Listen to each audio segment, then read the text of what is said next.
Welcome to the Rick Tell in the Box webcast. Today's special guest, Mr. John Oram.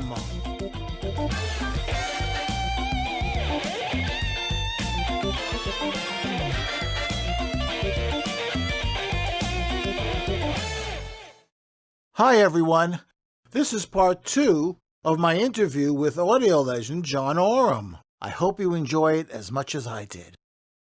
So I got bitten, and I was lucky because we had in the town where I lived at Dartford, there was a company that had started in 1957 called Vox, and they advertised for student apprentices to go and work there. And I went for an interview and got the job.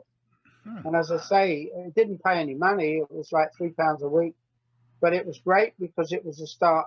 And when I got there, I met the boss, a guy called Tom Jennings, who started the company. And I thought that they were choosing me because I had some wonderful talent. But in fact, they chose me because the British government were giving tax relief if you employed a kid. So that's the only reason. But I got on really well. And Tom Jennings, when he found out I was a drummer and quite a red hot one, he said, "This is fabulous." He said, "Why don't we form a Vox band?" And they had a great guitarist there called Dick Denny. He was responsible for designing the Vox AC30, which is a famous amp, you know. Right. And Dick played like a Django Reinhardt guitar style. If he played a melody, every single note was in fact a chord, and it had great feel. And so it was this Django type jazz. And we had a guy who used to come along and play violin, so it was like the Stefan Grappelli hot club of Paris. And his name was James Howe, and he had started a company during the Second World War making guitar strings, and his company was called Rotor Sound. So he was a founder too, and a great jazz violinist. And so I got on very well there, and I said, right, well, you know, what do I have to do as a student apprentice? And they said, oh, for the first year, we send you off to college and you do a full-time electronics course, and we pay your wages. You get this fabulous £3.14 and a penny a week, and you're gonna become a clever boy, we're sure. And they weren't wrong. I really got my head into electronics, and I had a lousy education at school. I mean, just average, as I say, what we call comprehensive. And I needed to get better. And they had a guy who was retained by them, who was a consultant called Leslie J. Hills, and he took me on as a student under him, and he charged me £1 an hour. Unfortunately, I'd made enough money with the gigging with the various bands that I could afford it, and I did. I went with him, and he opened all the doors in my mind about electronics, what it's about, how you go about creating circuitry, and it was wonderful. It was my big break, you know. And he said to me, he said, "Don't ever blame yourself. You must, if you don't learn something, you must blame the teacher, because he hasn't found the right way into you to learn." And he was right, you know. So it was good, great start. And I mean, Les was very talented. He had designed a keyboard for them called the Univox, which was a single monophonic instrument. It was based on an instrument the French had, the Selma company in France, called the clavioline. And Tom said, "No, we need a clavioline." So he designed it, and it was called the Univox because it was one note at a time. But it was that instrument that was used on Telstar. That was the actual, that was the key instrument. And it was a great opening for me because I got involved with organ design at Vox. The Continental organ was their famous one that all the bands got to. And Tom had this policy of getting everybody, all the top bands, 99% of all bands were playing Vox in those days. Marshall was founded in '62, but didn't really come to the market till about '65. And And you know where Vox was a great company was the Fender company that was founded in 1946 by Leo Fender. They needed distribution in England and Europe, and Vox were the Fender distributors. So the Fender Stratocaster and the Telecaster, the jazz bass, the precision bass, they were all being sold by Vox. So we had the instruments there, and I loved working there. It was great. I stayed with Vox for 5 years, and then I was apprenticed as an electronics engineer. And during that period, of course, I got involved with the first wah wah, the fuzz pedal, all these devices. They were new because all Tom wanted, the boss, was a different sound. He said, "Give me another sound, find me another sound." So that is what we did, and I met up with a lot of people through the Vox days, and of course, just prior to Shea Stadium with the Beatles in '65.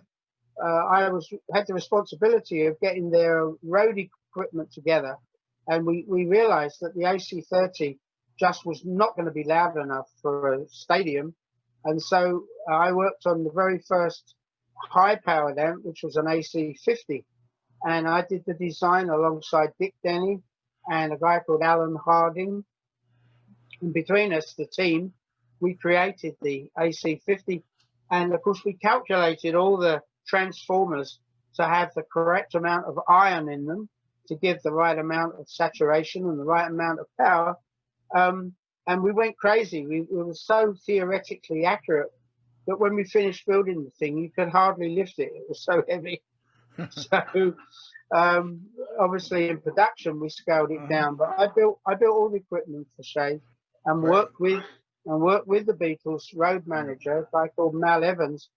And he said, "Look, you've got to come with us to Shea and make sure that I know how to plug all this stuff up because it's new."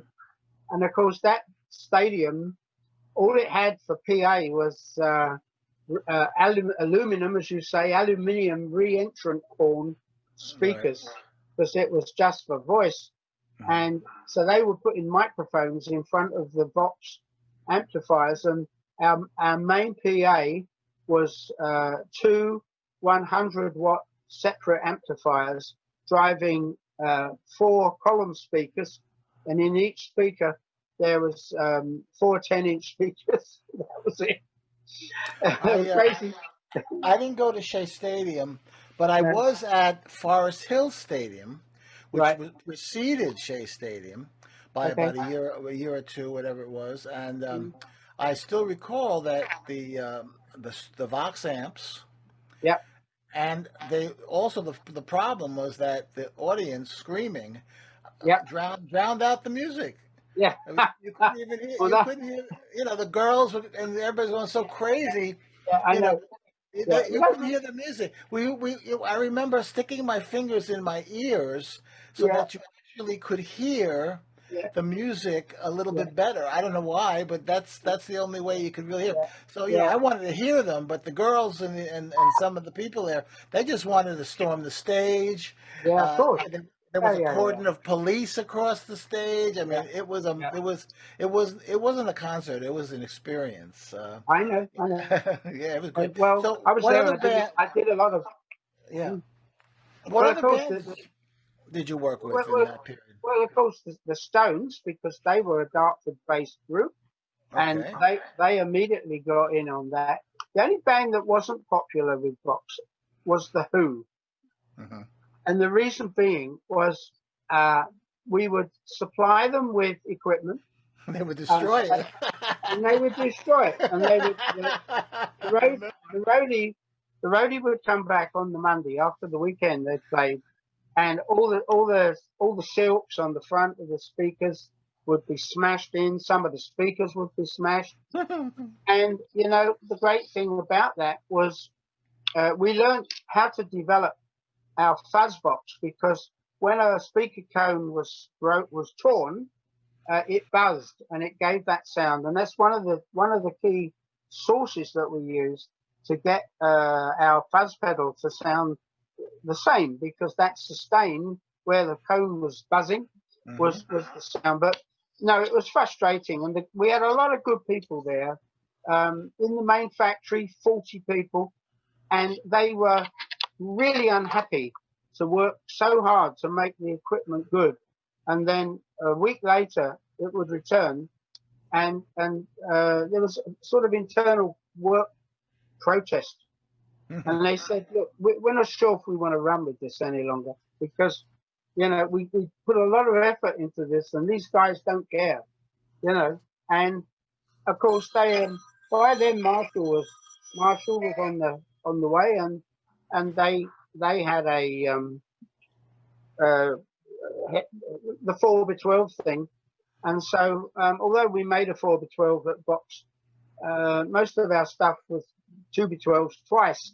Of course, Brian May, when he's out still with Green, carries 10 or 11 AC30s, and he comes off the speaker terminals of one and goes into the input of the next one. So he gets a lovely creamy sound. I'm trying to turn this phone off here. Um, and But he gets a very creamy sound, and that's how he gets it. He gets it by driving one amp with another one. Um, but no, they're great days, and I mean, what can you say? Hmm. It's fantastic that you can be having been there and moved on, and virtually every band was getting into Vox. Uh, Marshall, of course, as I say, came along. Fender was still popular. Hmm. Um, I mean, in the 70s, the Mesa Boogie was a famous American amp that took off in England, Hmm. and it was nice because it was small, you know. And guys would say, "Yeah, I don't need all these 4x12 stacks. I can go into a studio with a little unit, and I'm perfectly there, you know." So those were fun days. But Well, yeah, the AC30 revolutionized amplifiers. I mean, that was a big change, yeah, and in fact, as I said, I posted. Okay, what's going on here? I posted a Wikipedia about Vox the other day on Nashville Audio Professionals on Facebook, and in fact, I mentioned we have a surprise guest who started his career at Vox as our yeah. special guest, and so you Did were the they? question, you were the question, you were the I answer to the saw question. I saw that, but did anybody get it? No, they didn't dance. I don't know, but Yeah, anyway, it was I've been studying that history is really interesting about the mm, different amps. And matter of fact, I also posted I think it was the birthday of Leo Fender yep, yesterday or the day before. I posted something about him. So those very were good. those were very important days in the history Yeah, of rock yeah. because the amplifiers changed everything.